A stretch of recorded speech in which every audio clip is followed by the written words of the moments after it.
Boa tarde. Como anunciamos, nós vamos dar uma breve introdução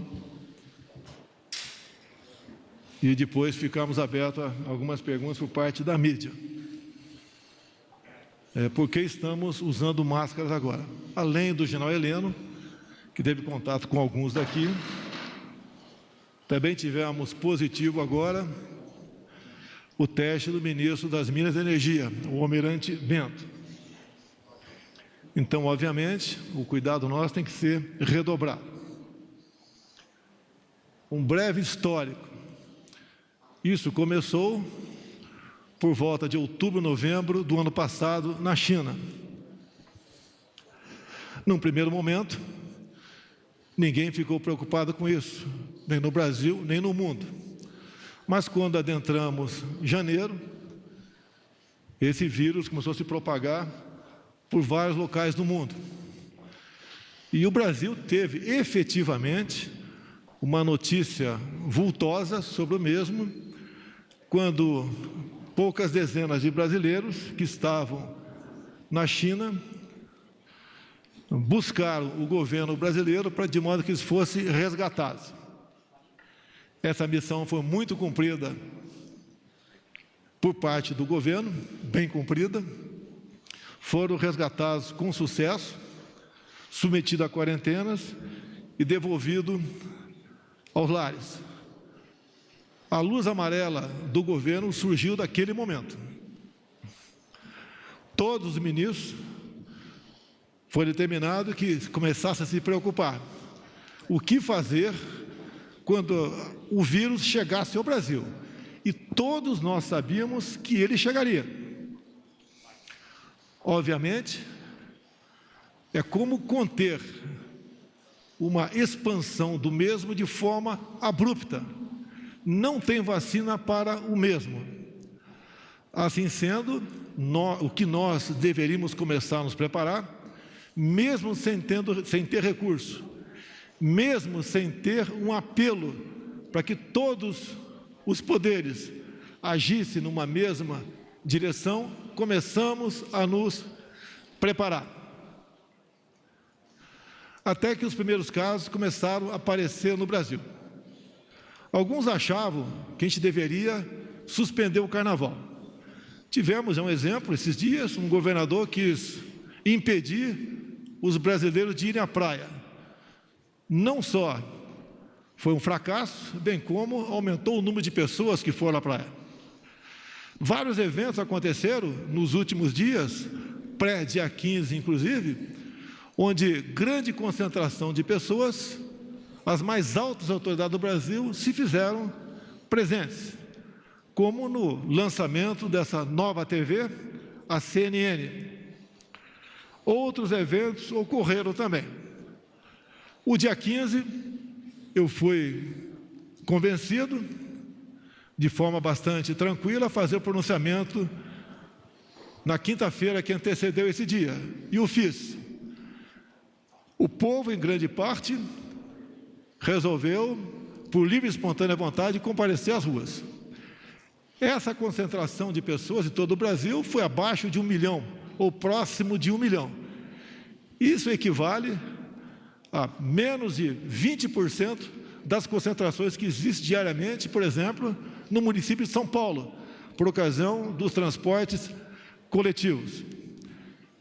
Por volta de meio-dia do dia 15, vim aqui a esse prédio e cumprimentei os brasileiros que estavam fora, em grande parte meus eleitores. Estive ao lado do povo, sabendo dos riscos que eu corria. Mas nunca abandonarei o povo brasileiro, este ao qual eu devo lealdade absoluta. Após isso, em grande parte da mídia, potencializou em cima desse evento, como que se fosse o único e tivesse sido programado por mim. Não convoquei ninguém, não existe nenhum áudio, nenhuma imagem minha convocando para o dia 15 de março de 2000. Existe sim um vídeo eu convocando para o 15 de março de 2015, uma manifestação contra a presidente naquele momento. Vídeo esse que foi largamente explorado por parte de uma jornalista inconsequente, como se fosse 15 de março de 2020, coincidente também em ser no domingo. Mas o momento agora, com a realidade posta, com os riscos que parcela da população pode vir a sofrer, nós externamos toda a nossa preocupação, bem como estamos tendo um apoio incondicional por parte da Câmara e do Senado em todas as medidas que porventura se façam necessárias para que esse problema seja atenuado. Repito, como diz o nosso ministro da Saúde, no qual eu não tenho nenhum problema com ele, diferentemente de que parte da mídia ainda prega. O que nós buscamos é estender, alongar o prazo daqueles que porventura contrairão o vírus, já que não existe vacina para tal. E o objetivo de alongar esse prazo é porque o nosso sistema de saúde não tem condições de acolher uma quantidade considerável de infectados, em especial as pessoas mais idosas ou aquelas pessoas que tenham certas deficiências. Anunciaria algumas medidas aqui, depois cada ministro usará a palavra rapidamente, para mostrar a todos a preocupação do governo, o seu sentimento humanitário para atenuar essa pequena parcela entre os infectados que poderão ter problemas mais graves pela sua idade ou por sua questão sanitária não muito boa nesse momento. Inclusive, por estarmos de máscara aqui, não apenas o general Heleno deu positivo, bem como mais um ministro nosso deu positivo, o Almirante Bento. Por parte da economia, o governo já vinha estudando e hoje publicou em Diário Oficial da União Extra o estado de calamidade pública. A intenção, garantia da saúde e emprego para a população brasileira. Medidas emergenciais, 84 bilhões para a população vulnerável, 60 bilhões para a manutenção de empregos, antecipação das parcelas do 13º salário, reforço no programa Bolsa Família, integrando mais de 1 milhão dentro do sistema, diferimento, ou seja, atraso para o prazo de recolhimento do Fundo de Garantia, o que equivale ao governo arrecadar menos 30 bilhões de reais, diferimento também, atraso por parte da União do Simples Nacional por 3 meses, redução para zero das alíquotas dos produtos médicos, desoneração temporária de IPI para produtos de combate ao Covid-19, medidas de apoio, fase final de estudo por parte do Ministério da Economia, no tocante aos trabalhadores autônomos. O Banco do Brasil, 24 bilhões para a linha de crédito pessoal e 48 bilhões para a linha de crédito de empresas. Infraestrutura, ações emergenciais na aviação civil. Vai explicar o ministro Tarcísio aqui que devemos, de uma forma ou de outra, socorrê-los, porque o desemprego, a quebra das empresas não nos interessa. O custo seria muito maior para todos nós. No tocante à justiça, além de outras medidas por parte do ministro Sérgio Moro, fechamento de fronteiras, em especial aquela que nos traz uma grande preocupação, que é da Venezuela. Por parte das relações exteriores, temos gente no mundo todo, em parte turistas, que querem voltar para o Brasil e tem problemas. O apoio que estamos dando é junto às embaixadas, como, por exemplo, no Peru, temos 1.400 turistas que estão com problema para voltar para cá. Relações Exteriores já conseguiu, por parte do governo do Peru, que aeronaves fretadas possam pousar e decolar com esses brasileiros que lá estão. No tocante à saúde, eu não vou falar porque exige uma gama de informações muito grande, que o ministro Mandetta, aos poucos, vai relatando aqui, uma a uma, a todos os senhores. Então, peço agora aos senhores ministros, abrir a palavra aqui, primeiramente, primeiro ao Paulo Guedes, para um espaço de tempo bastante curto, diga aos senhores e às senhoras as medidas que vão sendo tomadas pela economia. Bom dia a todos. Nós começamos essa semana com a iminência de um contingenciamento. Quer dizer, os senhores imaginem a arrecadação brasileira descendo pelo impacto da crise, a crise começa a chegar. 16 bilhões que nós tínhamos estimados com a desestatização da Eletrobras, teríamos que tirar hoje do orçamento. Então, em reunião com o presidente, mostramos que haveria um contingenciamento de quase 40 bilhões. Quer dizer, no momento em que a economia brasileira precisa de um esforço contracíclico, nós, sem espaço fiscal, ao contrário, teríamos que agudizar a crise, contingenciando 40 bilhões.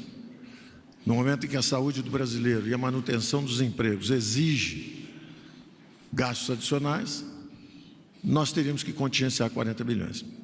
Então, evidentemente, isso não é uma coisa razoável. Trocamos ideia com o presidente disse, olha, saúde dos brasileiros e a defesa dos empregos dos brasileiros está acima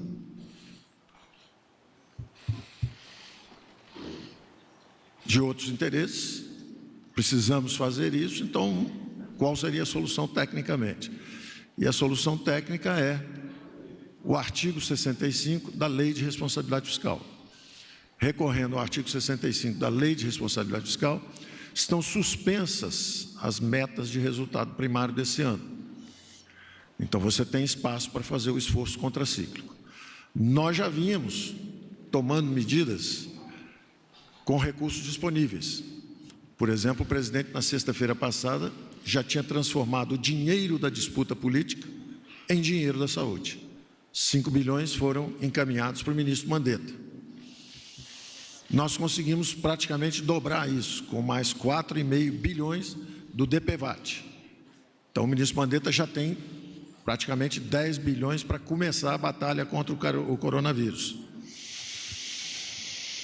Além disso, tínhamos anunciado nos últimos dias diferimento de impostos, atrasando os próximos 3, 4 meses, e, ao mesmo tempo, antecipação de benefícios, justamente nas camadas mais vulneráveis.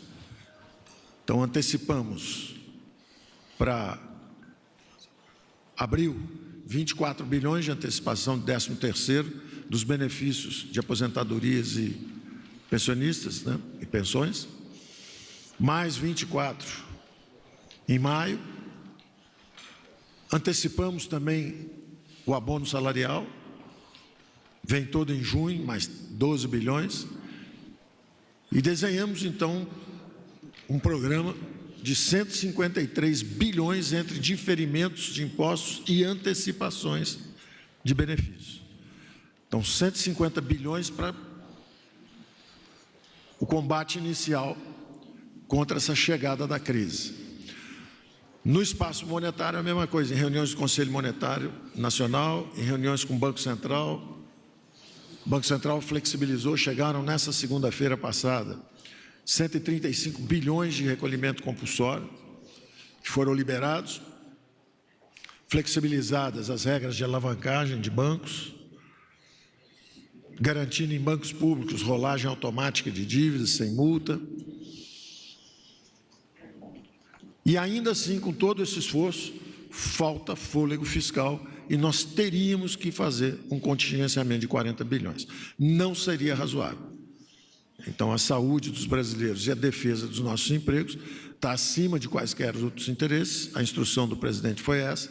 A solução, tecnicamente, é pedir ao Congresso, e o presidente encaminhou ontem mesmo ao Congresso, hoje de manhã ao Congresso. A decisão foi do presidente ontem, durante a nossa reunião de execução orçamentária. E hoje entra, então, no Congresso esse pedido de declaração de estado de calamidade pública, e isso nos dá espaço fiscal. O primeiro movimento vem agora ampliando o leque de proteções que nós temos estendido. Primeiro foram os mais idosos, depois nós passamos, os aposentados e pensionistas, depois nós passamos para a flexibilização. Vamos conversar sobre isso, dar novas opções de acordos durante esse período de emergência, esses 3 meses, para manutenção dos empregos no segmento formal e, principalmente, uma grande preocupação que o presidente sempre teve é o mercado informal. São 38 milhões de brasileiros que estão nas praias vendendo mate, que estão vendendo cocada pela rua, sem emprego formal, entregando coisas, são os flanelinhas. Todo esse pessoal, inclusive a gente chama dos autônomos, esse pessoal todo, de repente, quando a economia para e as pessoas ficam em casa, em isolamento social, não é só o restaurante formalizado que fica aberto, é também o bar da esquina, esse pessoal todo sofre. Então, nós estamos estendendo, fizemos hoje o cálculo, o presidente vai assinar essa medida também hoje, conversamos hoje sobre isso, era uma preocupação, ele nos encomendou isso já há uma semana. Vamos lançar uma camada de proteção justamente aos autônomos. Nós vamos lançar, praticamente em torno do Bolsa Família também, R$200, são 2 cestas básicas. Então, pelo menos você assegura a manutenção de quem também está sendo vítima do impacto econômico da crise. Se o povo saiu da rua, não tem mais ninguém tomando um táxi, o chofer de táxi pode passar numa Caixa Econômica Federal ou no INSS. Nós vamos estender 2 ou 3 possibilidades, mais próximo ou virtualmente, né, até para evitar o contato físico. E essas pessoas que estão hoje absolutamente desassistidas, eles estão no cadastro, que nós chamamos de cadastro único. Eles não estão no Bolsa Família, eles não recebem BPC, eles não recebem nada de ninguém. É uma turma valente que está sobrevivendo sem a ajuda do Estado sempre, e de repente eles são atingidos agora. E eles precisam ter pelo menos os recursos para manutenção básica. Então, isso nós estamos aprovando hoje, são 5 bilhões praticamente por mês, 3 meses seguidos são 15 bilhões. Isso é o espaço fiscal, começamos a usar esse espaço fiscal. E assim faremos, a cada 48 horas vamos nos reunindo, e à medida que haja um problema aqui ou um problema ali, nós vamos aprofundando a nossa resposta. Eu ficaria por aqui, quer dizer, estamos atuando em várias direções. Estamos baixando as tarifas de importação de produtos médicos hospitalares, vamos renegociar as dívidas em apoio ao ministro Tarcísio das companhias aéreas, estamos examinando também como auxiliar para as empresas que se comprometerem à manutenção dos empregos durante esse período, como auxiliar com uma parcela, o Estado bancando para as micro e pequenas empresas, só os pequenos, nós bancarmos uma parte do salário. Então, tudo isso vai ser anunciado a cada 48 horas, nós estamos monitorando e vamos anunciando medidas à medida que a economia necessite. Obrigado, Paulo Guedes. Agora vou passar para o Antônio Barra, o do médico e almirante, presidente da Anvisa. A Anvisa voltou a ser aquilo que todos nós sempre queríamos, né? Atuante e ativa. Os processos demorados e muito negociados que existiam no passado deixaram de existir em nosso governo. Então, com a palavra, o almirante Barra. Obrigado, senhor presidente. As ações da Anvisa, desde o primeiro momento, na sua atribuição, tem foco principalmente na linha de frente, em portos, aeroportos e fronteiras, trabalho esse que já vem desenvolvendo e já é do conhecimento de todos os senhores, portanto, eu vou me ater a outras questões mais recentes, como a publicação do primeiro edital de chamamento, número 3 de 2020, que convocou todas as empresas a fornecerem informações sobre produtos sujeitos à vigilância e insumos essenciais para o enfrentamento da Covid-19. Isso foi no dia 27 de fevereiro de 2020.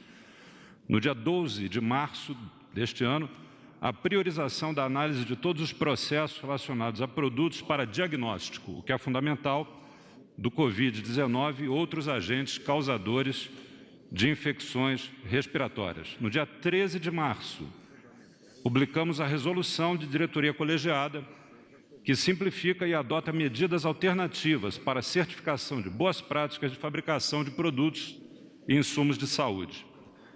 No dia 16 de março, o segundo edital de chamamento, dessa feita para produtos outros da área de saúde, não relacionados diretamente ao coronavírus, mas que são essenciais em caso de hospitalização, e também uma busca proativa na medida em que as empresas podem ou não responder ao edital, mas fizemos busca proativa das que não responderam na primeira fase. No dia 17 de março, publicação de nota com informação sobre produtos de limpeza e desinfecção de superfícies, que são os saneantes, que podem ser utilizados no enfrentamento do novo coronavírus. No dia 18 de março, fruto de entendimento com a ministra Tereza Cristina, referente a uma doação de álcool para fins de fabricação de álcool gel e álcool líquido para utilização em hospitais e desinfecção de superfícies. No dia 19 de março de 2020, publicação de resolução que autoriza as farmácias de manipulação a prepararem e venderem álcool gel e outras preparações antissépticas ou sanitizantes de forma direta para o público. Cabe ressaltar, nesse sentido do álcool gel, que é essencial principalmente ao cidadão, embora, conforme o próprio Ministério da Saúde sempre preconiza, a lavagem com água e sabão é a primeira grande medida, a mais simples, nós temos também a publicação em 17 de março dos requisitos técnicos para a produção de álcool a 70%, que encontra-se disponibilizado e já está sendo fornecido e utilizado por laboratórios militares, inclusive, para a fabricação do álcool gel. E em 19 de março de 2020, finalmente, publicação de resolução e critérios dos procedimentos simplificados de registros de medicamentos e produtos para diagnóstico in vitro relacionados à Covid-19. Além dessas medidas, outras tantas estão na pauta, estão sobre a mesa e sofrendo constante atualização para que possamos manter o grau de proteção adequado em relação a essa questão. Muito obrigado, senhor presidente. Inclusive, presidente Barra, a União das Indústrias de Cana-de-Açúcar acabou de anunciar e ofertar a Vossa Excelência a doação de álcool que se fizer necessário para o combate ao coronavírus. Então, para falar agora sobre fechamento de fronteira, entre outras ações, a palavra ao nosso ministro da Justiça, Sérgio Moro. Obrigado, senhor presidente. Muito rapidamente, essas ações do governo federal que vêm sendo tomadas pelo presidente Jair Bolsonaro e seus ministros são centradas, evidentemente, na saúde e, em segundo lugar, na economia, pelos reflexos da economia. O Ministério da Justiça e Segurança Pública tem ajudado como pode. Nós publicamos uma portaria conjunta do Ministério da Saúde e da Justiça para tratar das consequências do descumprimento das medidas previstas na lei do coronavírus, de isolamento e quarentena principalmente. Há uma expectativa, por evidente, de que todos os brasileiros compreendam a seriedade da conjuntura. Claro que não há motivo para nenhum pânico, as pessoas têm que tratar isso com calma, mas evidentemente também seguindo as recomendações médicas e as medidas impostas pelas autoridades sanitárias. A lei não foi clara quanto às consequências do descumprimento e nós entendemos por bem aclarar esses temas em uma portaria, estabelecendo inclusive que essas medidas poderiam ser impostas com requisição da força policial, sendo desnecessária autorização judicial para tanto, e além disso, incorrendo o infrator em tipos penais específicos já existentes no nosso Código Penal. Uma outra preocupação vem sendo as fronteiras. No mundo inteiro, essa movimentação de redução da circulação. Foi tomada essa primeira medida também, aqui uma portaria autorizada pelo Presidente da República, pelo Ministério da Saúde, Ministério da Justiça e Casa Civil, para restrição da entrada de estrangeiros provenientes da Venezuela, dado o colapso do sistema de saúde pública daquele país já há muito tempo, e a percepção de que a medida era necessária, tanto para evitar a contaminação no Brasil, disseminação dessa doença, como igualmente a constatação de que o Brasil não teria condições de absorver uma eventual demanda vinda da Venezuela. Hoje tivemos uma reunião presidida pelo Presidente da República, com os presidentes do Mercosul, no qual esse tema foi tratado, e está em avaliação dentro do governo federal a possibilidade do fechamento temporário, exclusivamente por medidas sanitárias, da fronteira do Brasil com outros países, nos termos normalmente semelhantes a essa medida feita em relação à Venezuela, claro que talvez com circunstâncias diversas. Uma preocupação dentro do Ministério da Justiça e Segurança Pública vem a ser com o sistema de segurança pública e o sistema penitenciário.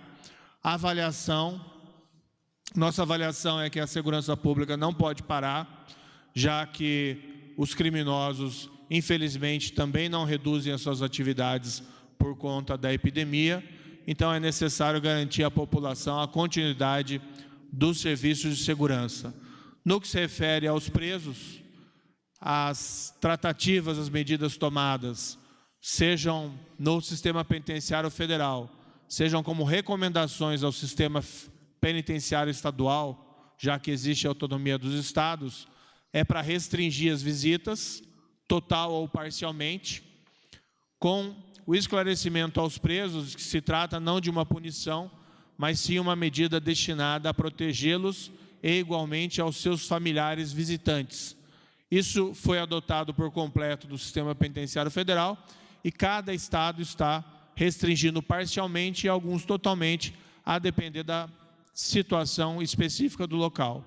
Além disso, foi editada hoje uma portaria conjunta entre o Ministério da Justiça e Saúde, tratando de medidas profiláticas e preventivas para os presídios, também a título de recomendação, e outras propostas do Ministério da Justiça, além de ações materiais, seja nos presídios federais, ou seja, fornecendo aos presídios estaduais, aos sistemas carcerários estaduais, insumos e equipamentos para a proteção dos presos ali existentes. A minha compreensão é que não se resolve, nós temos que proteger a contaminação dentro dos presídios, mas seria uma solução muito simplista, simplesmente abrir as portas das prisões, já que isso deixaria vulnerável o restante da população. Então, tudo isso tem que ser feito com muito cuidado e de uma maneira progressiva,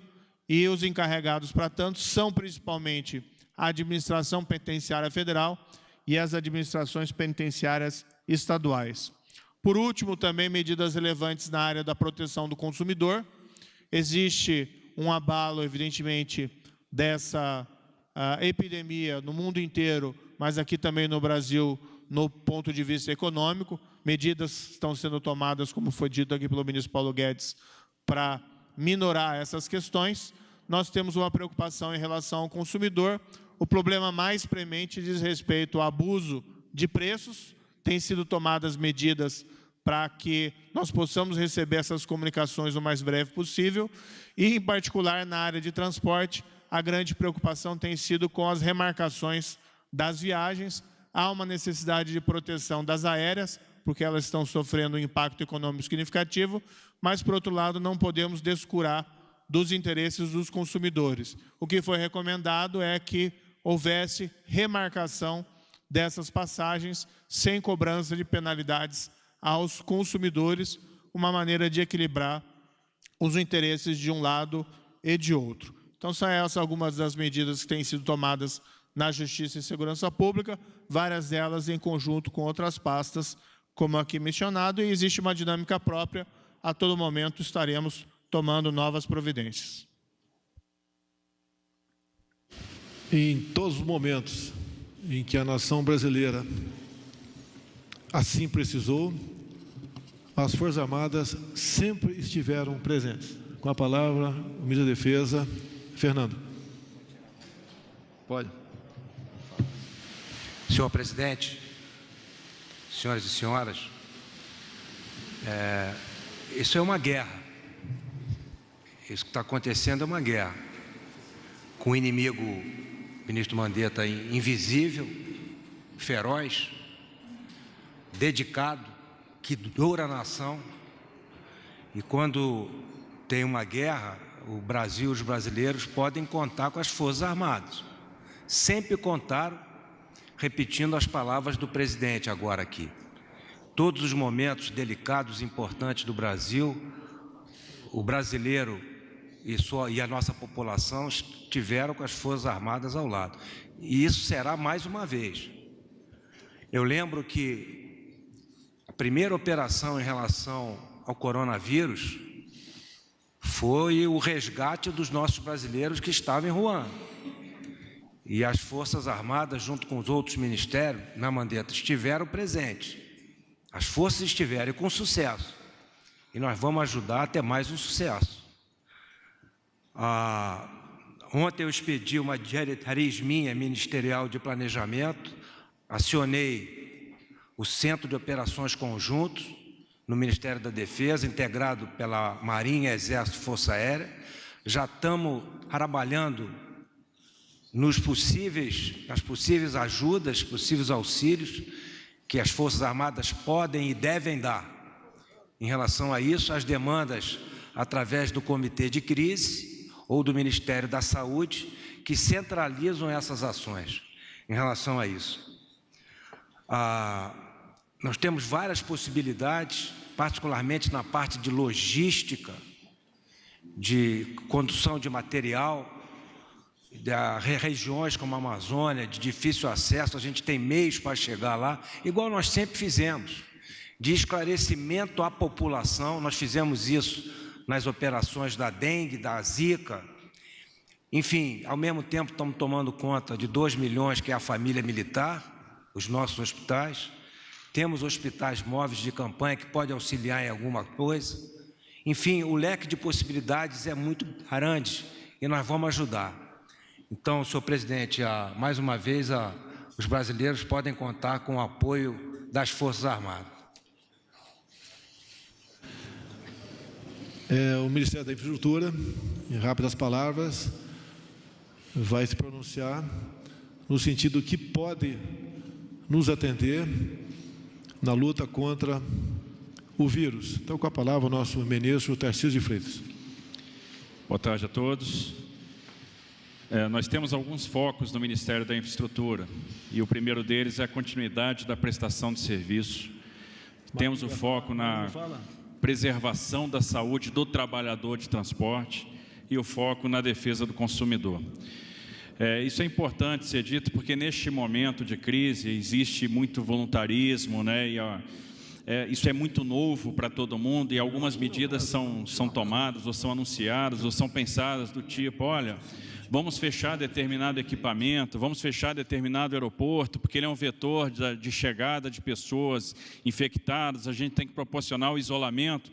E nessas horas a gente tem que ter o bom senso que por aquele equipamento que chega a pessoa infectada, também chega o marca-passo, também chega o órgão transplantado, também chega o medicamento. Então a gente tem que tomar muito cuidado quando se pensam em determinadas saídas.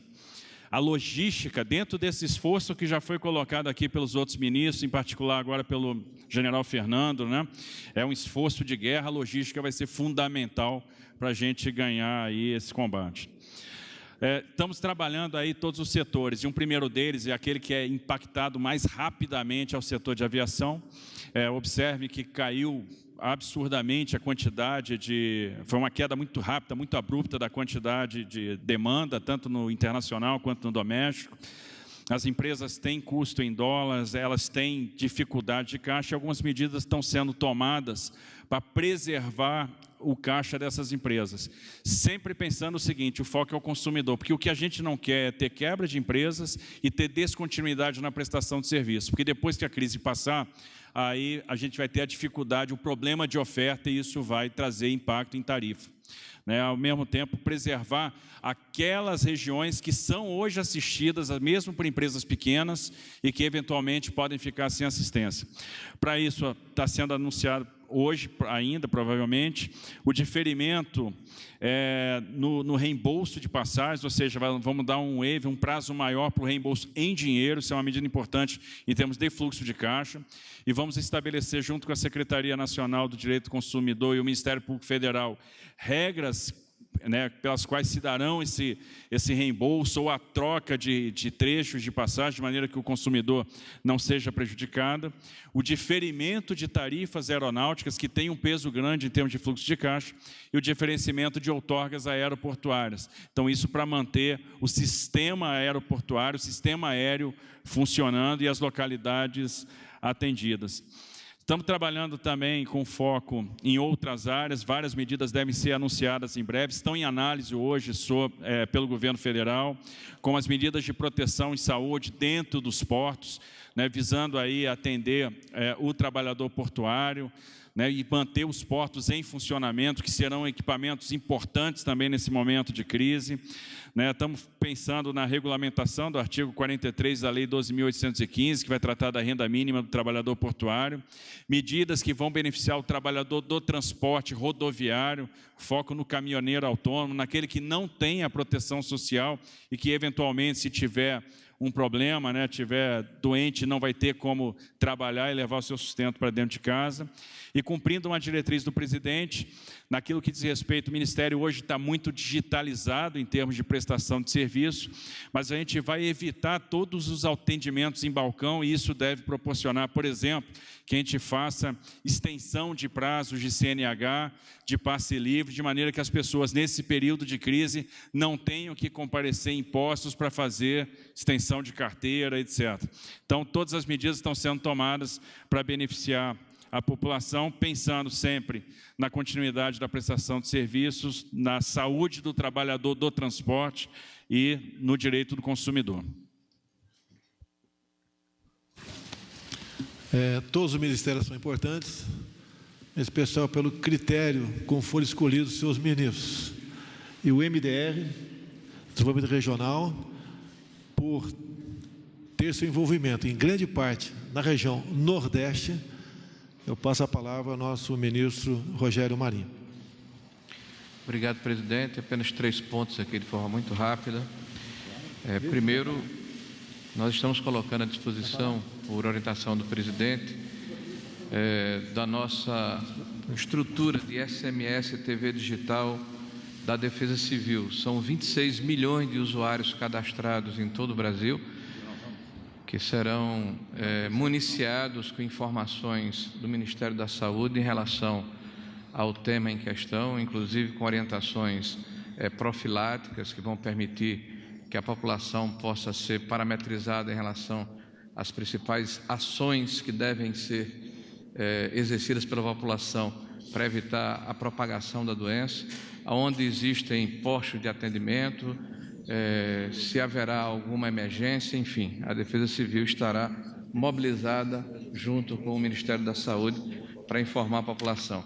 Nós fomos instados também a colocar à disposição para eventualidades unidades habitacionais do Minha Casa Minha Vida, se houver necessidade por parte do Ministério da Saúde de eventualmente deixar algumas pessoas em quarentena fora da estrutura dos hospitais, que em algum momento isso pode aumentar. Então, está disponibilizado aqui ao Ministério da Saúde uma série de empreendimentos que estão acabados ou em vias do seu término. E estamos aguardando o que deve acontecer de hoje para amanhã, a aprovação do decreto de calamidade para, em conjunto com o ministro da Economia, tratarmos de algumas ações junto aos fundos constitucionais, notadamente nas regiões mais fragilizadas economicamente do país, que são o Norte e o Nordeste. Com a palavra, o chefe da Casa Civil, General Braga Neto. Para você. Obrigado, presidente. Senhoras e senhores, bom dia, boa tarde. A Casa Civil, só para cumprindo a missão dela, que é de coordenar a coordenação dos ministérios, integração das ações, ela ativou, por determinação do senhor presidente, o Comitê de Crise. Esse Comitê de Crise, ele permite um aumento da sinergia de todos os ministérios, permite um aumento da rapidez e eficácia das ações e mantém informações oficiais e reais do que está acontecendo, alimentando assim a presidência da República e todo o governo federal. É importante ressaltar que essas medidas que estão sendo adotadas, elas permitem que essa sinergia atue nas medidas sanitárias, nas medidas econômicas e nas medidas psicossociais. E eu gostaria também de enfatizar num ponto que a informação, manter a população informada, talvez com informações precisas, sem causar o pânico, seja talvez a melhor prevenção. Muito obrigado. Agora, para o nosso último ministro, para depois ficar aberta a perguntas para de vocês, o nosso ministro Mandetta. Eu quero lembrar que o momento é da união de todos. O esforço tem que ser coletivo. E o foco é a saúde da família brasileira. Com a palavra, Henrique Mandetta. Obrigado, presidente, caros pares ministros. Bom, em toda a situação epidêmica, nós temos fases, temos etapas. Alguns países não tiveram sequer a etapa inicial de conhecimento. O caso da China, que abre com o desconhecido e quando começa a contar os casos, já estava no seu terço final da epidemia. Não temos os números do que ocorreu lá em Wuhan nos meses de dezembro, novembro, outubro e setembro, quando provavelmente se iniciou os casos. Portanto, ela era uma cidade de 12 milhões de habitantes, numa região grande, que ficou setembro, outubro, novembro, dezembro, sem dar nenhum alerta à população. E chegou ao ponto de ter que construir aquele hospital que todos viram, e logo depois caíram os casos, dando eventualmente a impressão de que tenha sido o hospital ou aquelas medidas que corrigiram. Hoje já se sabe, pela marcha desta epidemia em outros países, aonde a gente pega do D0, algumas situações que diferenciam, como é o caso da epidemia no mundo asiático e o comportamento disciplinar asiático, como é o caso do Irã, que foi pego sem um sistema de saúde minimamente organizado, e é o caso da Europa, onde nós temos os números ocidentais de diferentes países. Todos eles, todas as curvas, essa epidemia ela vem crescendo e num determinado momento ela sobe abruptamente, quando ela tem a transmissão epidêmica. É como se você estiver andando num caminho e você tem que subir alguns morrotes e de repente está na frente do sistema de saúde, está o Monte Everest. Se nós formos subir todos o Monte Everest, muitos não aguentarão, porque nós não teremos equipamentos, não teremos estrutura para subirmos todos ao Monte Everest. Agora, se conseguirmos não ter um monte tão alto, tão inclinado, se conseguirmos ter uma montanha igual às montanhas de Minas, alargarmos um pouco esse pico, muitos terão dificuldade de subir e descer umas montanhas, os mais frágeis. Mas essa caminhada pode ser bem menos pesarosa do que a travessia do Everest. Nós estamos no pé deste monte, e o tamanho desse monte depende diretamente do comportamento das pessoas. Depende, em primeiro lugar, de ter foco no cuidado com as suas famílias, idosos. Depois vem uma série de estruturas de comportamento que vão ajudando. Agora, eu vejo que o Brasil tem alguns pontos muito positivos, muito bons. O primeiro, e aqui me permite, presidente, não é nada além de uma constatação, é o que vocês estão filmando e vendo daí. Eu tenho, entre todos os ministros aqui presentes, sob a coordenação do presidente, ações interministeriais, porque é uma equipe, e aqui, presidente, eu queria lhe agradecer em nome da saúde brasileira, de ter um ministério técnico e tão fácil de trabalhar. Isso é um ponto extremamente positivo. E a liberdade que o senhor deu para o Ministério da Saúde organizar aquela equipe técnica que está trabalhando tecnicamente, que eu tenho sido porta-voz.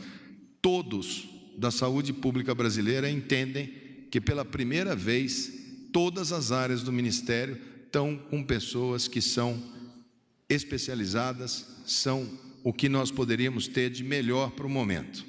Então, isso facilita, isso é um ponto extremamente positivo e forte.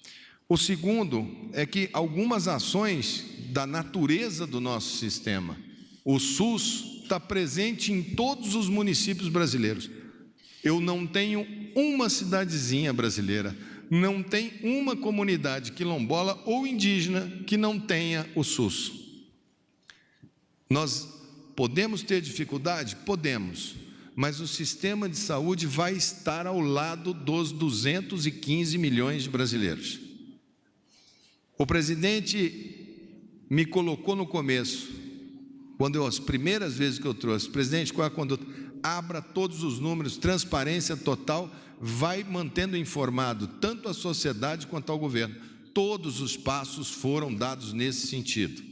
Nossa vigilância é considerada hoje, de todos os países, a que pegou os casos dentro do Brasil com mais rapidez. Conseguimos seguir paciente por paciente, identificamos transmissão sustentada por nexo epidemiológico. A grande maioria dos países começou a perder pacientes quando chegava em 80 casos. Eu sei que muitos ficaram na porta de hospitais. Essa notícia, como ela era uma notícia muito cobiçada, todo mundo morreu, e a gente estava aguardando que qualquer momento poderíamos ter que dar essa notícia. Em tempos de internet, se a gente for contar um por um dos que falecem por problemas respiratórios, nós vamos contar muitos. Mas nós tivemos o primeiro caso quando já tínhamos praticamente 300 casos confirmados. Os casos confirmados são importantes para a gente? São. Mas a gente sabe que existem muitos casos que estão acontecendo em paralelo, que não estão ainda nas estatísticas. Então a gente deve começar a perceber agora a subida dos casos. Hoje concluímos, lá no laboratório nosso federal, Evandro Chagas, no Pará, todos os laboratórios centrais dos estados estão capacitados com os equipamentos para poder rodar os exames nos estados. Acabou remessa de amostra. Estamos trabalhando hoje com a produção máxima de kits. Devemos chegar aí em torno, estamos nos preparando com a única estrutura Fiocruz e uma outra Paraná, devemos chegar a 1 milhão de kits. Vamos abrir agora para outras estruturas poderem produzir também. E se tivermos possibilidade de aquisição, adquirir também. Vamos trabalhar com um bom número de kits que nós utilizaremos muito para fazer o diagnóstico nos nossos pacientes mais difíceis, aqueles com mais de 65 anos. E teremos o teste de imunoglobulina, de anticorpo, para fazer da população de uma maneira geral, para termos a exata noção da epidemiologia. Devemos anunciar nos próximos dias o maior serviço de teleatendimento provocado, monitorado. Nós pretendemos fazer um volume muito grande de controle por algoritmo. Será uma maneira que a gente vem discutindo com os nossos epidemiologistas, com os nossos equipes, e deveremos ter uma ferramenta bem inovadora para que todo brasileiro possa receber a chamada e, ao digitar sinais e sintomas, a gente classificar o risco e mantê-lo sistematicamente monitorado. Até sexta-feira a gente apresenta. Também a telemedicina aí, de médico para atenção básica e de médico para CTI. Nós vamos regulamentar a telemedicina, o teleatendimento, a teleconsulta para todo o território nacional durante essa epidemia. Já organizamos a próxima reunião com os secretários estaduais. Todos os estados terão que ter o seu cenário. Se tivermos uma epidemia aí, teremos quantos pacientes, já temos condições de fazer cálculos, teremos quantos pacientes adoecidos, precisaremos de quantos leitos sem respirador e quantos leitos com respirador, para sabermos qual é a necessidade total. Nós estávamos, e hoje o presidente determinou, muito preocupados por conta de aquisições, de venda de respiradores por parte do Brasil. O presidente determinou, o ministro Paulo Guedes foi extremamente ágil, aonde nós interrompemos a exportação de itens que nos são extremamente importantes para o enfrentamento, principalmente respiradores. A criação, junto com o ministro Braga Neto, que fizemos já ainda na época, no início, quando reconhecemos a epidemia, fizemos o Comitê Interministerial para amparar as medidas de saúde. Agora, elas são muito maiores do que a competência apenas da saúde. O espectro é muito maior. Quando se fala em fechamento de fronteira, que precisa do ministro Moro, precisa das relações exteriores, os impactos econômicos, é muito fácil falar, fecha tudo, não deixe ninguém sair, quando as pessoas têm ainda muita informalidade, pouco recurso. Precisa ser criado planos de alternativa econômica, e eu preciso muito da equipe do ministro Paulo Guedes. Esses fechamentos de estrada, presidente, que alguns governadores insinuam, nós precisamos trazer isso, essa logística, Tarcísio, ela é de interesse nacional, porque não adianta fechar tudo e faltar o frango que está pronto para chegar, porque daí você segura uma coisa e desabastece a outra. Se eu não chegar com cloro, para pôr o cloro na água de todo o Brasil, que é servida para 200 milhões de brasileiros, a gente sai do vírus e cai em problema de qualidade de água. Então, é necessário que isso, quando for feito, ela precisa ter ótica mais centralizada, e é isso que a gente está vendo agora, a partir desse momento, muitas medidas serem mais centralizadas, já que são típicas de momentos de epidemia.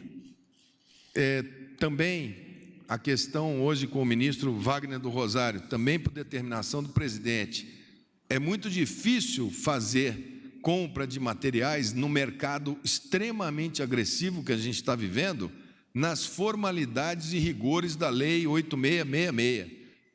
Então, nós fizemos, por isso, a minha ida para pedir ao TCU, para pedir ao STF, para pedir que eles tragam soluções de ritos sumários. E hoje, me parece que o presidente vai recebê-los para que possamos receber como são esses ritos sumários. Transitado em julgado, análise, assinatura do judiciário, do TCU, os técnicos todos têm muito receio de assinar determinadas situações, por isso é extremamente importante. Teremos dias duros, teremos semanas cansativas, aonde esse assunto vai nos trazer extremo estresse. Faz parte do estresse notícias enviesadas, faz parte do quadro da doença, faz parte da doença o aparecimento de especialistas, cada um dando a sua visão, faz parte da doença o fake news que confunde e dramatiza, faz parte da doença a avidez pela manchete que mais vende, já que a manchete mais dramática é a que dá mais acesso, faz parte da doença aqueles que eventualmente não percebem que o momento é de calma, nós vamos passar, teremos dias difíceis, o Brasil já passou por momentos mais dramáticos do que esse na sua história, muito mais. Os nossos avós, os nossos bisavós deram toda a demonstração de civilidade, de solidariedade, de passarmos juntos, dos imigrantes que vieram para construir essa nação. Nós somos todos aqui filhos desses imigrantes, dessa grande mescla, que sempre deu as suas características de andar junto. O presidente é o grande timoneiro desse barco, está levando o Brasil, nós estamos muito parecidos com as nossas medidas, com as medidas da Inglaterra. O nosso timing em termos de epidemiologia e termos desse tipo de situação é muito similar. Nós estamos muito atentos a como que o mundo está conduzindo e esperamos poder passar estressando ao mínimo, mas sabendo que podemos ter momentos em que medidas de mais restrição possam vir a ser necessárias. E com certeza nós, essa equipe aqui, saberá muito bem assessorar a um ao outro e levar o presidente para nossas tomadas de decisão, como foram tomadas hoje. Então, acho que a saúde sabe do tamanho do enfrentamento, médicos, enfermeiros, fisioterapeutas, todo o pessoal da saúde, quando interrompem aulas de universidade, as da saúde não são interrompidas. Todos os profissionais de saúde do Brasil estão convocados para trabalharem na linha de frente. Faremos isso da maneira que a gente possa cuidar ao máximo desse setor, que num momento desse é extremamente precioso para cada um de nós.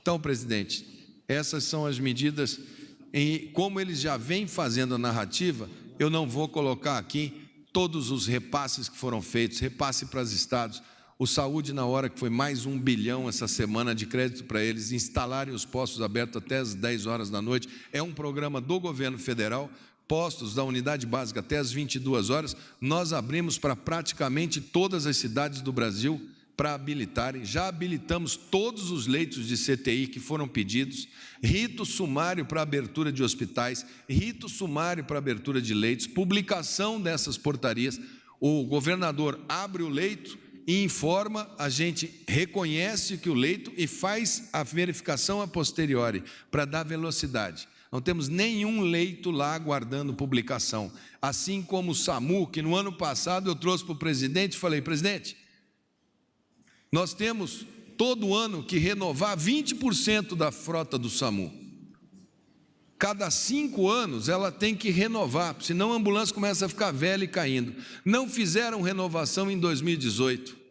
Em 2019, nós tivemos que economizar, nós não compramos aquelas ambulânciazinhas de transporte pequenininhas, tipicamente utilizadas em anos políticos. Nós compramos 1.200 ambulâncias SAMU no ano de 2019 e renovamos em um ano 40% da frota. E é essa frota com 40% de veículos novos comprados por decisão do presidente é que estão na linha de frente da remoção das pessoas a campo. E vamos colocar mais 20% agora, nesse semestre agora, e mais 20% no segundo semestre, para termos 80% da frota em pronto emprego. Então, as ações todas estão acontecendo, não há nenhuma dificuldade de espécie alguma, acredito que pelo contrário, para a saúde nunca foi tão bom, tão confortável para todos os que estão na saúde, tem diálogo aberto comigo, desde a Academia Nacional até o pessoal que trabalha na cozinha do hospital, na manutenção do hospital, que eu vou precisar deles também,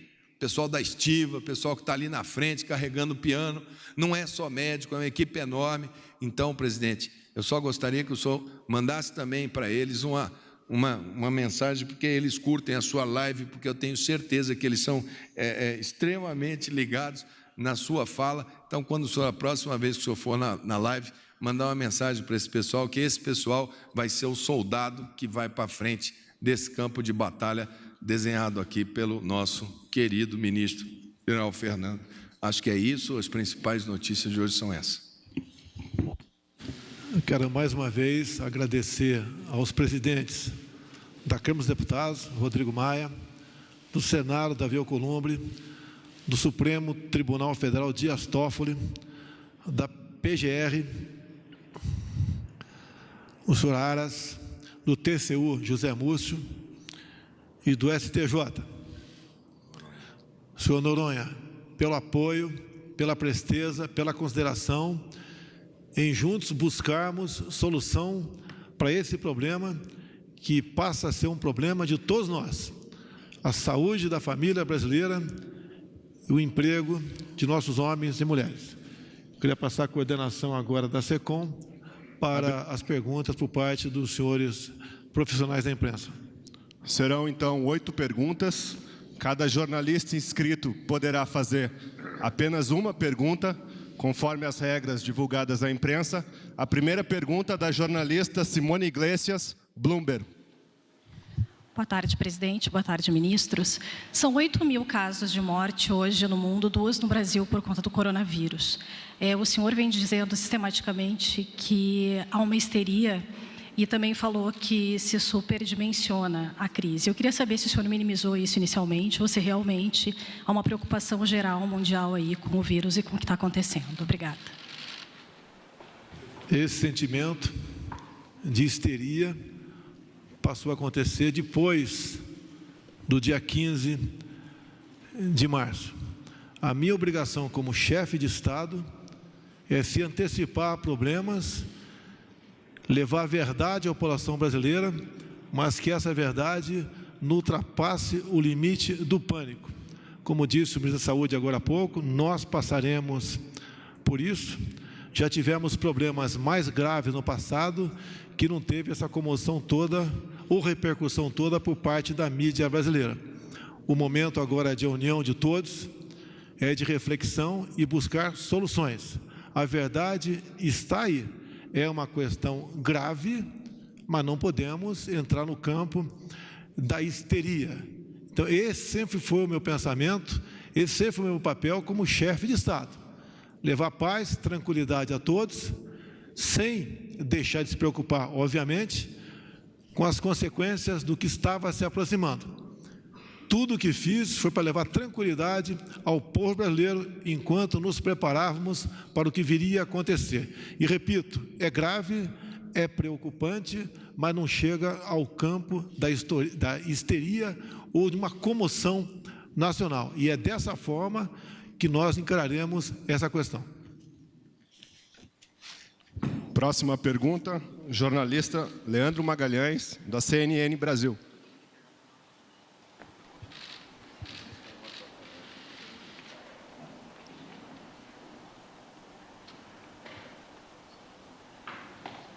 Muito boa tarde a todos, boa tarde, ministros, boa tarde, presidente. Presidente, por gentileza, eu gostaria que o senhor pudesse avaliar sobre esse panelaço que está previsto para hoje, às 8h30 da noite. Lembrando que ontem houve também um panelaço em algumas capitais, inclusive aqui em Brasília, na Asa Norte aqui em Brasília, mas no Recife, em Fortaleza também. E uma dúvida sobre a questão do contingenciamento, se vai haver os 40 bilhões do contingenciamento e se esse número pode aumentar porque vai gastar mais dinheiro. Muito obrigado.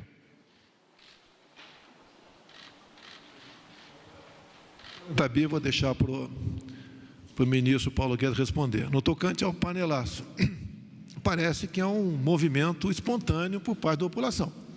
Qualquer movimento por parte da população eu encaro como uma expressão da democracia. Assisti agora há pouco, no jornal, na TV Globo, potencializando esse movimento, divulgando esse movimento do panelaço. Não só a TV Globo, bem como a Veja Online. Mas não vi esses 2 órgãos de imprensa, como deve ter mais com toda certeza, falando que também corre nas mídias sociais um panelaço às 21 horas favorável ao governo Jair Bolsonaro. Não interessa o que venha a acontecer, qualquer manifestação popular nas ruas ou dentro de casa com panelaço, nós, políticos, devemos entender como uma pura manifestação da democracia. Apenas apelo para a isenção da Globo e da Veja, que também divulgue que haverá, então, um panelaço favorável ao governo Jair Bolsonaro às 21 horas. Que não quero pensar que vocês sejam parciais nessa questão. A iminência do contingenciamento, que atingiria pelo menos 37 bilhões, foi exatamente o que nos convenceu de que nós estamos sem espaço fiscal e que nós precisaríamos recorrer, então, ao artigo 65 da Lei de Responsabilidade Fiscal, que permite que, em caso de calamidade pública, que é obviamente o caso, nós tivéssemos recursos para enfrentar o problema.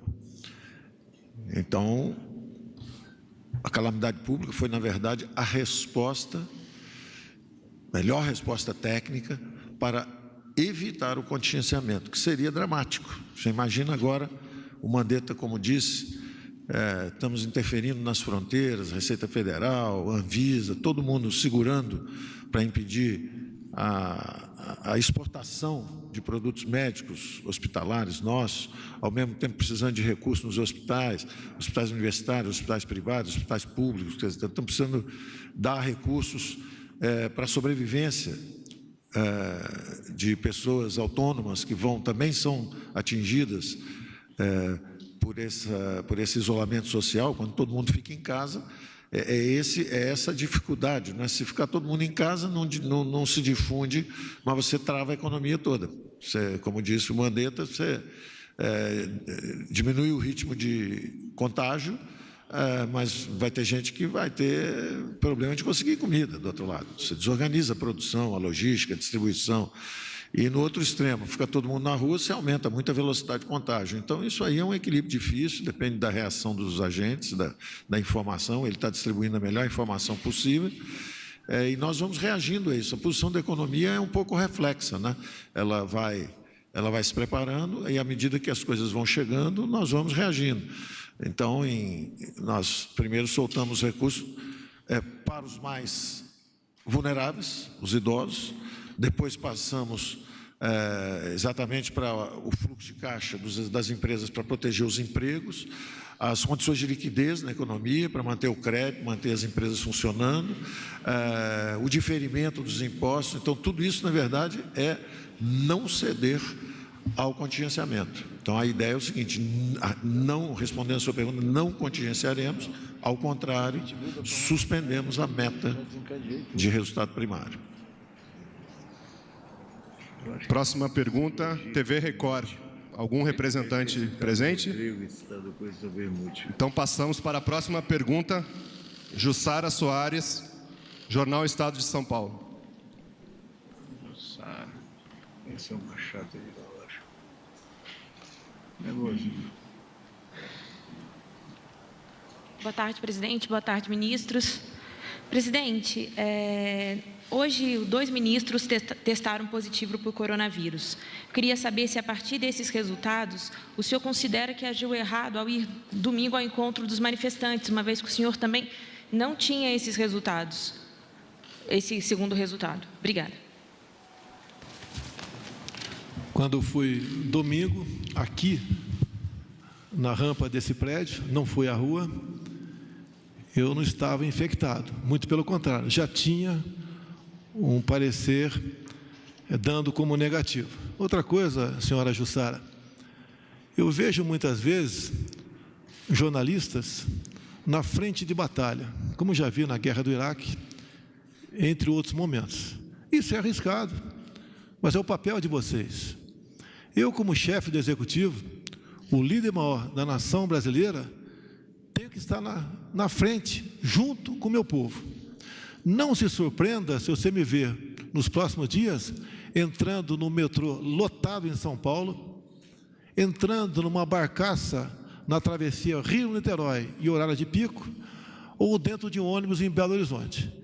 Isso, longe de demagogia ou populismo, é uma demonstração que eu estou ao lado do povo, na alegria e na tristeza, para comemorar alguma coisa ou para chorar outra. É o exemplo que eu sempre dei na minha vida enquanto soldado do Exército Brasileiro. Inclusive, eu cheguei aqui, era por volta de meio-dia, já comprovadamente que eu não tinha problemas. E tudo correu na normalidade. Acabou de sair um segundo exame nosso aqui, sem problemas também. É o risco que o chefe de Estado deve correr, assim como vocês correm, quando estão na linha de frente, numa guerra real, fazendo a sua cobertura. Tenho muito orgulho disso. E nesse momento, ao contrário, que muitas mídias, em especial a grande mídia, divulgou, em nenhum momento eu usei da palavra para falar contra o Congresso Nacional ou contra o Supremo Tribunal Federal. Muito pelo contrário. Se tiver que falar um dia em público, falarei da importância dessas duas instituições para o destino do nosso país, em especial pelo papel da defesa da democracia que eles exercem. E as possíveis diferenças que possam haver entre um ou outro integrante do Executivo, da minha parte, vocês não viram até o momento nenhuma só crítica minha ao longo desses últimos 15 meses, a não ser ao vivo agora, junto à CNN, no último domingo, que eu falei algumas poucas palavras, mas em momento nenhum de agressão ou ofensa a qualquer um desses poderes, que nós devemos sempre, cada vez mais, buscar a harmonia, porque através de nós, de pouquíssimas pessoas, que somos nós, chefes de poderes, que nós, através do nosso entendimento, podemos sim fazer um grande acordo com o povo brasileiro, de modo que esse país, que tem tudo para ser uma grande nação, realmente, um dia ele venha ocupar o lugar de destaque que ele merece no cenário mundial. No mais, prezada senhora Jussara, muito obrigado pela pergunta. Se um dia tivermos uma batalha em algum lugar, tenho certeza que você se voluntariar para fazer a cobertura para o glorioso Estado de São Paulo. Afinal de contas, o Estado de São Paulo foi o jornal do meu primeiro emprego no Brasil nos anos 60. Jornalista Délis Ortiz, TV Globo.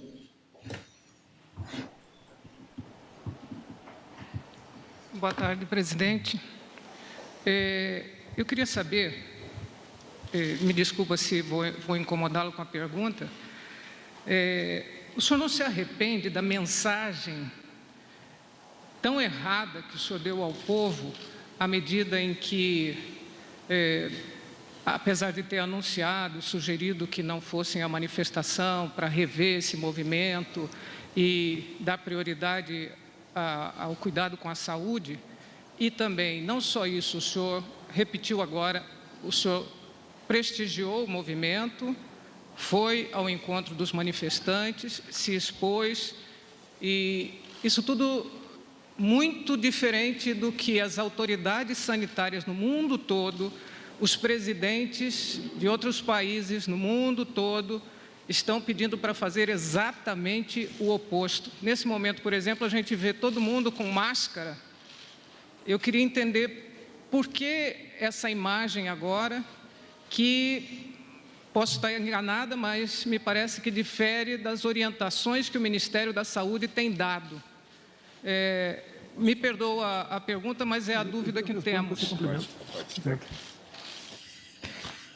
Obrigado pela pergunta, Délis Ortiz. Eu, a partir do momento que não estou infectado, ao ter contato com quem quer que seja, não estou colocando em risco a vida ou a saúde daquela pessoa. Se você prestar atenção no horário de domingo, quando eu compareci aqui, na minha casa, a casa qual eu frequento e despacho, que é a Presidência da República, eu não fui ao encontro de movimento nenhum. Muito pelo contrário, me orgulho. O movimento que veio ao meu encontro é sinal que eles me respeitam, me consideram e me têm realmente como líder. Não descumpro qualquer orientação sanitária por parte do senhor ministro da Saúde, a nossa autoridade máxima no momento sobre esse caso. Como disse agora há pouco a sua colega Jussara, eu dou o exemplo. Não dirigir minha palavra à população. Meio-dia, o movimento já praticamente tinha acabado aqui em Brasília. Fui para a frente da rampa para ver aqueles que foram às ruas, em grande parte, para dizer que esse governo está certo, que esse governo tem uma equipe de ministros nunca sonhada em tempos anteriores em nossa nação. Ninguém nunca sonhava no Brasil, senhora Délis Ortiz, ter uma equipe competente de ministros como nós temos. E grande parte de vocês, em especial a Globo, não deixa passar a oportunidade para dizer que o time vai bem apesar do seu técnico. Isso é uma maneira que, no meu entender, não considero ser leal por parte do jornalismo. Se o time ganha, parabéns a todos. Se o time perde, como se vê no futebol, o primeiro a ser demitido é o técnico. O nosso time está ganhando de goleada. Duvido que quem venha me suceder um dia, eu acho muito difícil, consiga montar uma equipe como eu montei e tive a coragem de não aceitar pressões de quem quer que seja. Então, se o time está ganhando, vamos fazer justiça, vamos elogiar o seu técnico. E o seu técnico chama-se Jair Bolsonaro. E o que eu mais quero é fazer que no futuro, com essa equipe que está ao meu lado, a gente entregue a quem vier me suceder um Brasil bem melhor, mas muito melhor daquele que recebi em 2019. E digo mais, em qualquer momento que a nação assim eu precisar, eu estarei na linha de frente com esse povo, que é o meu exército, que é o exército de todos os democratas do Brasil. Complemento. Só para complementando a resposta do jornalista Délis, o uso dessa máscara, eu ontem trabalhei com o general Heleno, que testou positivo. Grande maioria dos ministros está fazendo trabalhos em conjunto. Nós estamos nos comportando se fôssemos como profissionais de saúde, que estão atendendo pessoas que têm, os médicos, os enfermeiros vão usar uma máscara descartável como essa. Nós temos uma cadeia de comando de todos os ministérios. Faz parte do planejamento para enfrentamento de epidemia proteger a cadeia de comando dessa epidemia. Então, o uso dessa máscara não é nada fora do que é planejado pela saúde. Nós, praticamente todos aqui, nas últimas 48 horas, alguns mais, outros menos, tivemos trabalho em mesas ao lado com o nosso querido general Heleno, que é um elemento de coesão para todos os ministérios. O general Heleno tem sido, talvez, o grande elo, e todos nós ficamos profundamente preocupados, assim como o almirante Bento, ministro de Minas e Energia. Então, é basicamente para que a gente tome as medidas de proteção em relação a todos que estão aqui. E vale também esse episódio do presidente, quando ele chega, ele viaja no avião, o presidente vai na frente, o paciente em questão estava lá para trás no avião. O presidente chega, mas como estava no avião, porque se fosse um avião de carreira, seria testado as duas fileiras à frente, as duas fileiras atrás e as duas ao lado. É o que a técnica manda.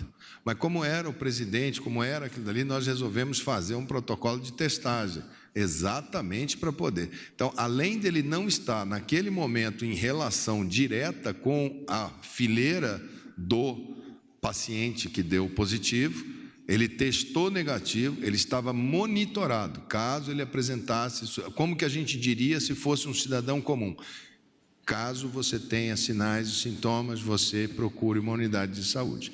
Então, assim, tem ali naquele momento, assim, naquele domingo a gente viu as praias do Rio lotadas, o Jobi lotado, o Leblon lotado, São Paulo lotado, num domingo.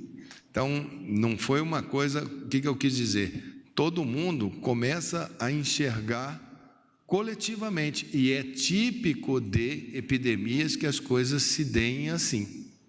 É típico de epidemia que na sociedade como um todo a gente vá gradativamente todo mundo vendo a sinalização dos casos.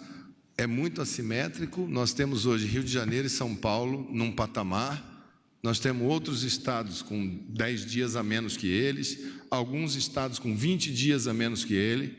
Não existe uma receita de bolo, o Brasil é um continente, nós não estamos falando de um país pequenininho, nós estamos falando de praticamente da América do Sul dentro do Brasil. Então, a nossa preocupação é total, mas esse assunto aqui, máscara, ele é basicamente pelo fato de todos aqui terem tido contato com 2 pacientes que confirmaram, até por respeito à imprensa. Nós estamos a uma distância de vocês, que eu solicitei, de mais de 3 metros de distância. Por isso que, ao falar, nós podemos retirar. Se estivéssemos mais próximos, como nós estamos aqui, por isso nós estamos usando. Eu retiro, mas todos estão utilizando.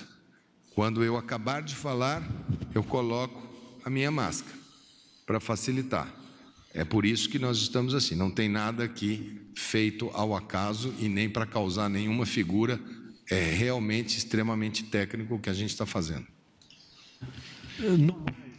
Essas pessoas, talvez umas 200 à frente aqui da presidência, qual eu tive contato com uma parte considerável dele, também existiam muitos jornalistas, muitos fotógrafos. Então, é uma coisa surreal, realmente, a gente ouvir isso, uma crítica apenas a uma pessoa. Eu espero, como o Jornal Nacional vai fazer a cobertura do panelaço 8h30, que o Jornal Nacional anuncie que às 20h terá um panelaço a favor de Jair Bolsonaro também, ok? Estou aguardando ansiosamente. Hoje vou assistir o Globo, coisa que eu não faço há muito tempo, hoje vou assistir a TV Globo. Próxima pergunta, jornalista Lisandra Paraguaçu, Reuters.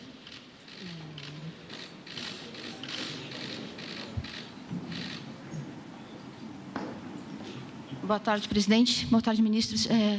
Ministro Mandetta, o protocolo internacional que a OMS tem pedido é que todas as pessoas suspeitas sejam testadas com ou sem indícios de ter o coronavírus. O Brasil está testando apenas as pessoas que estão com sintomas. Eu sei que existe uma falta de exames, mas eu quero saber se o Brasil vai chegar nesse protocolo, que é o protocolo que deu certo, por exemplo, para controlar a epidemia na Coreia, né? E eu também queria saber do ministro Tarcísio se as medidas de infraestrutura para as aéreas vão incluir também as concessionárias dos aeroportos. Vai ter alguma medida para as concessionárias que estão tendo problemas? Bom, testes diagnósticos em epidemia, confirmações. Tudo que é recomendado na história das epidemias é fazer a testagem até que você tenha transmissão sustentável. A partir do momento que você tem a transmissão sustentável, fazer por sentinela e amostragem. Há um exemplo clássico numa aula que eu assisti de epidemiologia, lá pelos anos 80, com meu saudoso professor da Fiocruz, Luiz Fernando, que ele falava, em epidemia, primeiro passa um animal que você não sabe o que é. Aí você faz um DNA dele e fala, é um gato.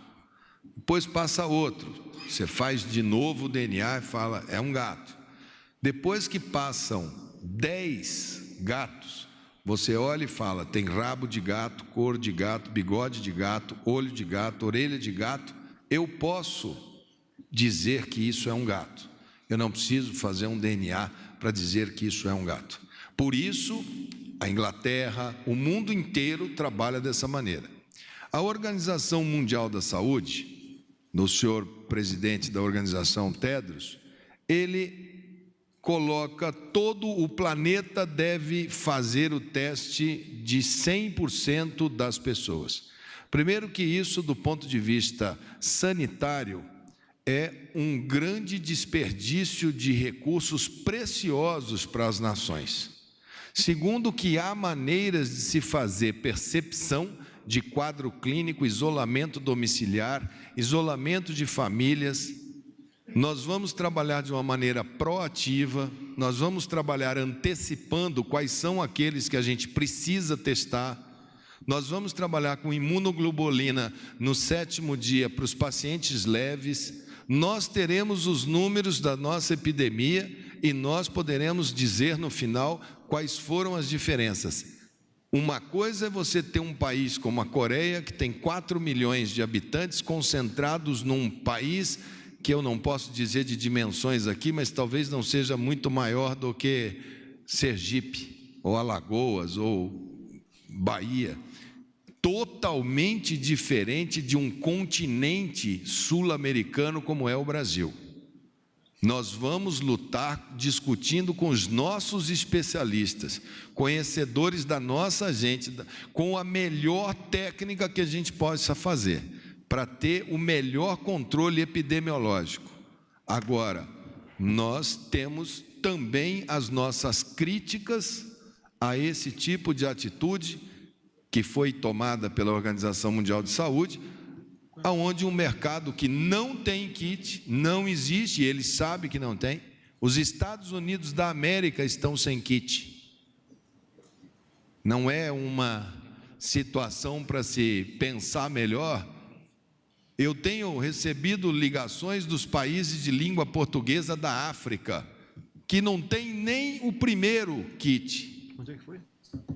Nós temos aqui do lado Paraguai, todos esses países, quem os capacitou e remeteu kits foi o Brasil. Então, nós vamos lutar com as forças que a gente tem. E vai ser muito interessante, ao término desta epidemia, eu não acho que vai haver vencedor nem derrotado, eu acho que vai haver um mundo diferente. E nós vamos ver como é que foi o comportamento do primeiro mundo, do hemisfério norte, dos países ricos, em relação a como foi o tratamento dado com compra de máscaras em massa, compra de EPIs, compra de todos os kits, compra de todos os respiradores. O mundo vai ser bem diferente ao término dessa epidemia.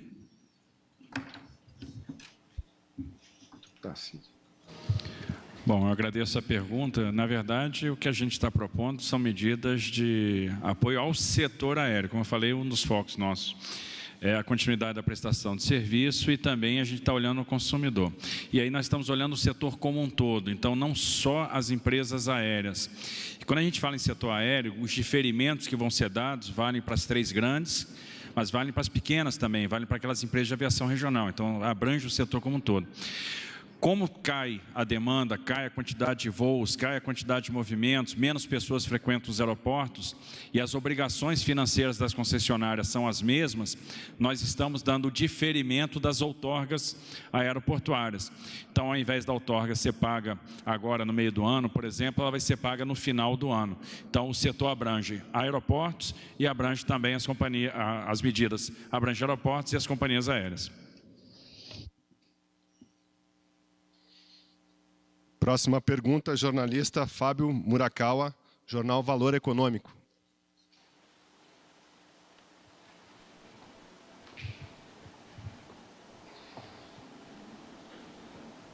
Presidente, boa tarde.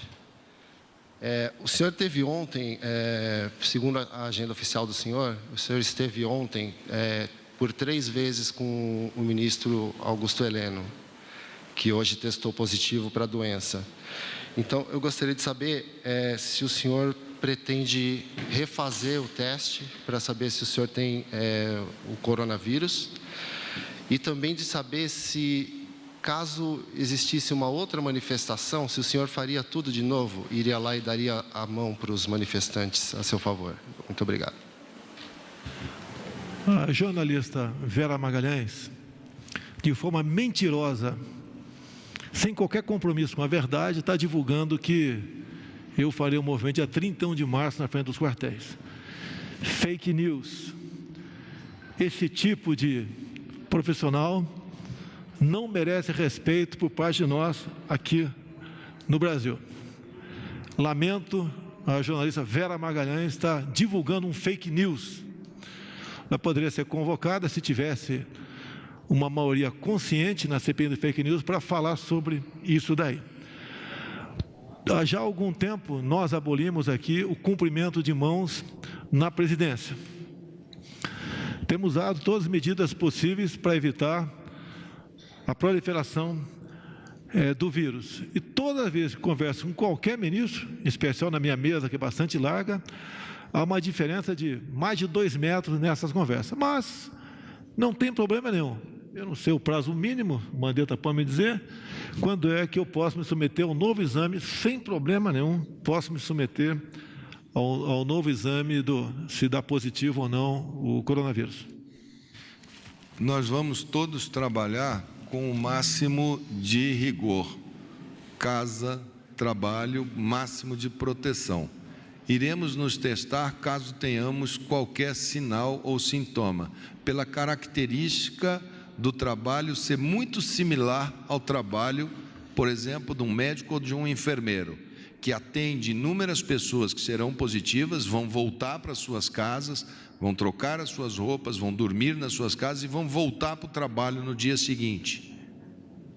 Se tivermos qualquer um aqui com sintomatologia, faremos, porque tivemos contato próximo com um ministro que é da nossa convivência intensa.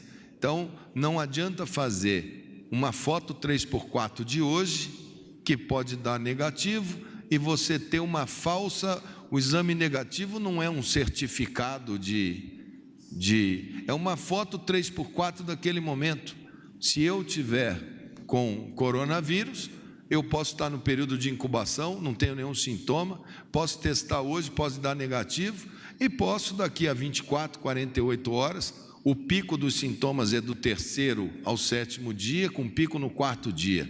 Tive contato ontem, sei que posso nos próximos 4, 5 dias. Semana passada, levei minha sogra lá para Mato Grosso do Sul, coloquei meu pai no lugar certo, minha mãe, os idosos todos, estão todos organizados. Quem fica comigo em Brasília é minha esposa, que é médica e trabalha no Agarram, que é o hospital de referência. Então, eu também tenho essa outra frente de proximidade. E a gente está tomando todos os cuidados, mas todo mundo aqui vai trabalhar com esse conceito, porque está todo mundo aqui na cadeia de comando. E a todos os ministros eu pedi que todos eles tenham o número 2, o número 3, o número 4, a sequência para trabalhar de casa, trabalhar por vídeo, mas ter as pessoas, ter quem possa assinar, porque isso aconteceu em outros países que não prepararam e o comando houve vacância de comando. Foi a mesma coisa que eu falei para o STF, a mesma coisa que eu falei para o Legislativo, que todos têm que ter os seus planos e linhas para podermos estar todas as instituições funcionando e todos os ministérios funcionando.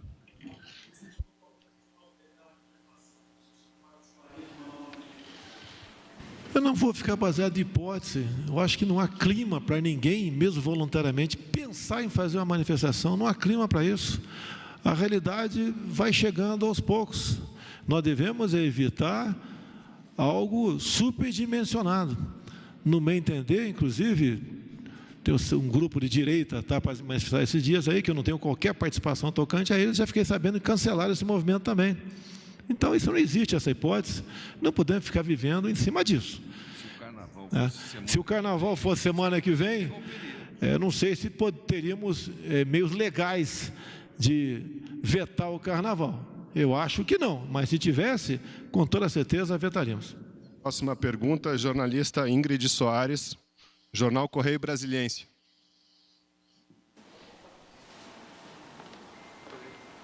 Boa tarde, ministros. Boa tarde, presidente. Eu sei que é um trabalho conjunto de todos os ministérios, mas eu gostaria de saber qual que é a avaliação que o senhor faz do trabalho do ministro Mandetta em relação ao coronavírus, a esse enfrentamento do coronavírus. E também se o senhor acha que superestimou, nesse primeiro mês, o surto de coronavírus. Eu não entendi. Superestimou para mim... Mas para eu responder ou para o presidente, não entendi quem você direcionou. Para eu avaliar. Para o presidente. Para o senhor avaliar o trabalho que foi feito pelo Ministério da Saúde até essa data e se o senhor subestimou, se eu entendi, é isso. Tudo bem. Olha, o primeiro caso detectado no Brasil foi dia 25 de fevereiro. O segundo, dia 29. E depois, dia 4 de março, mais 2 casos. Com toda certeza, a tendência de aparecer mais casos é que, em havendo a informação nesse sentido, algumas pessoas, ou mais pessoas, continuar procurando os hospitais para serem testados. Esses números, no meu entender, estavam acontecendo já no passado, mas como ninguém procurava, muita gente, eu acho que o Mandetta pode confirmar que ele é autoridade nesse sentido, já deve ter tido em dezembro, talvez, final de dezembro, começo de janeiro, e como não se sentiu incomodado, ou obviamente porque era sintomático, não tornou-se público. Então não houve superestimar ou subestimar, sabíamos que ele viria, e fazíamos comparações com alguns países do mundo. Acredito que não era uma boa comparação com a Itália. Afinal de contas, a Itália é um país com a população bastante idosa. Como eu comparei a Itália com uma micro-região no Brasil, que é o bairro de Copacabana, que sempre andava por lá, entregava cartas pessoalmente, durante anos entreguei carta pessoalmente na região, e era comum em apartamento ter uma pessoa, ou ele ou ela, viúvo, ou um casal de idosos. Então, o que nós fomos fazendo ao longo do tempo, aí sim, sobre o trabalho aí do Ministério da Saúde, é o que poderia acontecer no Brasil. A que ponto, né, poderia se explodir ou não essa questão. Hoje temos informações, por ser um clima mais tropical, estamos aí praticamente no final, né, ou já acabou aí o verão, o vírus não se propaga com essa velocidade em climas quentes como o nosso. Estamos com o pé no chão, não só colhendo informações, bem como tomando providência, em especial agora, quando a questão começou a aparecer mais no Brasil e tivemos facilidade, o próprio ministro da Economia pode falar, para conseguirmos recursos. Se não tivesse chegado a esse ponto, será que teríamos conseguido 5 bilhões com facilidade?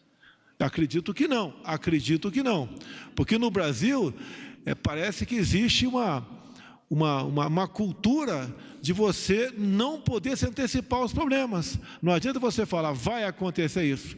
Tem que acontecer para tomar providência. Infelizmente, aconteceu como prevíamos, e daí, obviamente, isso não é um erro de qualquer chefe de poder, é uma constatação junto à população brasileira, passamos a ter facilidade ou não temos mais dificuldade para conseguirmos os recursos para isso. Então, e tenho certeza que mais recursos virão, que propostas estão sendo apresentadas na Câmara por próprios parlamentares, como a Carla Zambelli apresentou uma proposta nesse sentido, que acredito que mais recursos virão, porque nós temos que evitar a todo custo uma evolução abrupta de pessoas infectadas com o vírus. Vamos então para a 8ª e última pergunta. A TV Record, que estava previamente inscrita, está representada agora nessa sala. Então, chamamos o jornalista Alessandro Saturno para a última pergunta. Boa tarde, presidente, ministros. Presidente, como última pergunta, ouvi tudo que foi falado e a gente tem acompanhado muito, com frequência, todas as informações. Eu queria que o senhor deixasse aí uma mensagem para a nação. A gente tem ouvido muito das pessoas desesperadas para não sair de casa ou não irem ao trabalho. O presidente Donald Trump limitou reuniões de 10 pessoas. Eu queria que o senhor dissesse realmente o que a população pode esperar aí para os próximos dias. Ministro Paulo Guedes, o senhor falou aí dos 150 bi pelos próximos 3 meses. E a partir dos próximos 3 meses, de onde virá esse recurso e o que é necessário fazer para que o governo consiga continuar enfrentando a doença? Obrigado. Alessandro Guedes, responde primeiro, depois eu respondo aqui.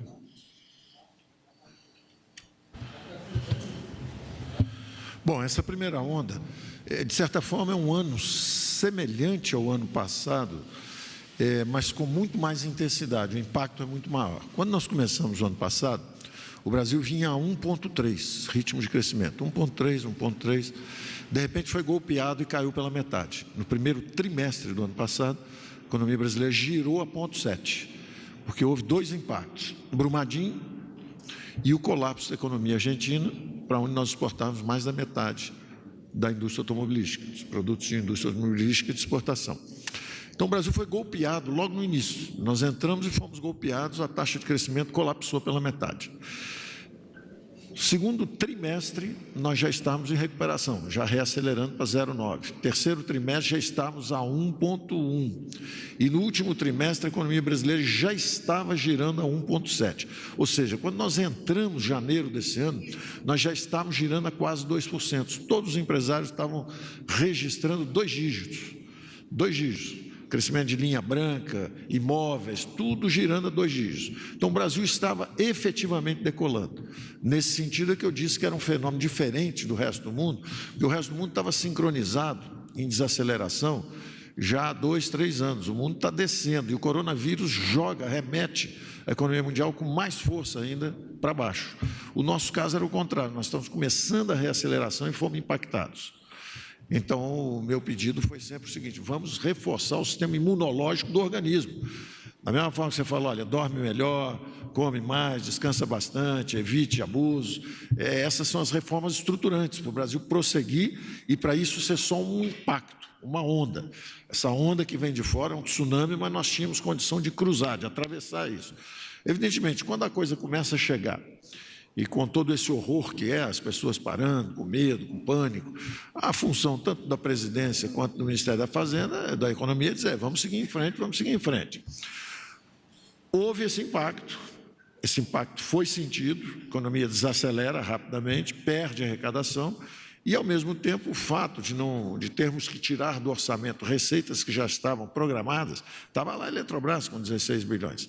Então, a gente tira isso do orçamento agora, e não era para privatizar agora, podia ir até o fim do ano. Se nós acelerarmos as reformas, esse dinheiro ainda podia ser buscado. Como isso não se afigura, não se configura essa situação, nós tivemos que rever o orçamento. E, revendo o orçamento, a gente vê que tem uma desaceleração econômica, caem as receitas, e nós fomos empurrados, então, para esse artigo que nos dá a capacidade de incrementar a força do impacto. Tudo que nós anunciamos até agora foi exatamente diferimento de impostos e antecipação, ou seja, nós não atingimos ainda o fiscal. Agora o fiscal nos é permitido, porque nós suspendemos, com esse artigo 65 da Lei de Responsabilidade Fiscal, nós temos agora o espaço fiscal. Então, nós temos mais munição. Do ponto de vista de crédito, nós sabemos que podemos ampliar bastante. Do ponto de vista de recursos, agora, podemos gastar mais, primeiro para a saúde, logo depois para atenuar os diversos setores que vão sofrer o impacto. E se você pergunta se nós temos mais coisas, nós temos muito mais coisas e temos esse espaço fiscal. Podemos considerar, por exemplo, lá na frente, derrubar os encargos trabalhistas. E aumenta brutalmente a capacidade de geração de emprego. Mas temos também que continuar trabalhando. O Brasil pode dar um exemplo para o mundo, da mesma forma que deu o ano passado, quando milhões de pessoas em países avançados foram à rua para impedir a reforma da Previdência, os brasileiros foram às ruas para fazer a reforma da Previdência. Da mesma forma, nós podemos ter um Congresso que, em vez de fazer a quarentena de uma forma simplesmente passiva, nós podemos nos organizar, e os primeiros passos do Congresso parecem ser esses, para fazer uma televotação, fazer uma votação digital e estudarmos as reformas. Você vai ficar em casa parado? Não, você vai estudar as reformas propostas, vai aprofundar as reformas, e o Brasil estará, então, se preparando ao longo de 2, 3, 4 meses, se preparando para a reaceleração econômica, porque, eu repito, a nossa situação é diferente do resto do mundo. O mundo estava em desaceleração estrutural e o Brasil em reaceleração. Ele sofreu um impacto forte, nós não sabemos ainda o tamanho, estamos preparados para as respostas. A cada 48 horas podemos reeditar à medida que nos impacte, mas o que interessa a médio e longo prazo é justamente destravar os investimentos, modernizar, transformar o Estado brasileiro. Se nós dermos esse recado, durante esses 3, 4, 5 meses, em vez de serem meses de paralisia, forem meses de acelerar o destravamento de investimentos, fazendo reformas estruturais, você vê que as reformas estão nessa direção. Pacto Federativo, todos os entes federativos podiam estar se defendendo agora autonomamente, com recursos, todo mundo com dinheiro, com bala para enfrentar o coronavírus.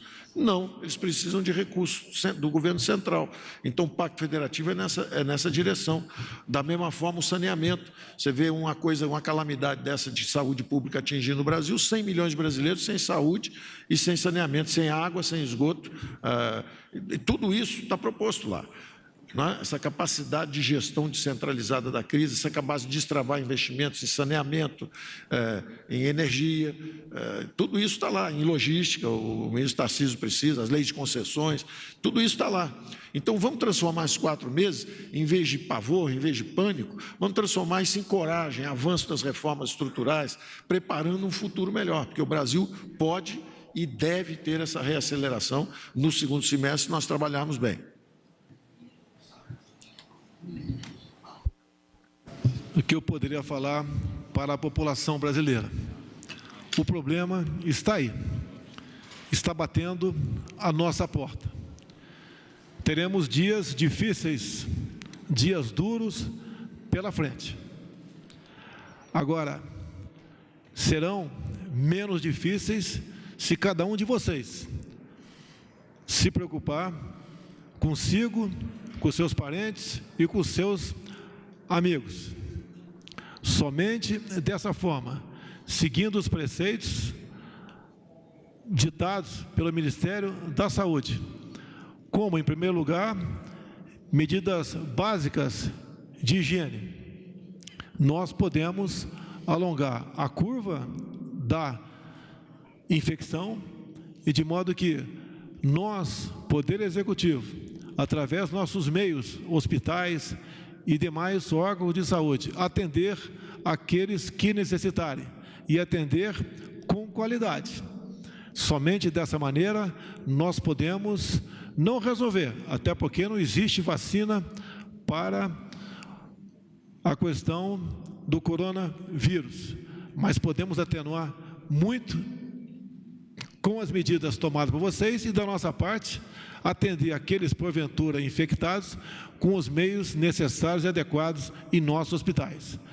Primeiro, também diria que o pânico não leva a lugar nenhum. Repito que o momento é de grande preocupação, é de gravidade, mas devemos evitar que esse clima chegue a nós, adotando essas medidas. E, mais uma vez, eu agradeço aos poderes da República pela compreensão e pelo apoio que têm nos dado para buscar, não soluções, que no momento não existe, mas para atenuar esse grave problema que se aproxima. Está encerrada a presente reunião. Fim da coletiva, agradecemos a todos e uma boa tarde.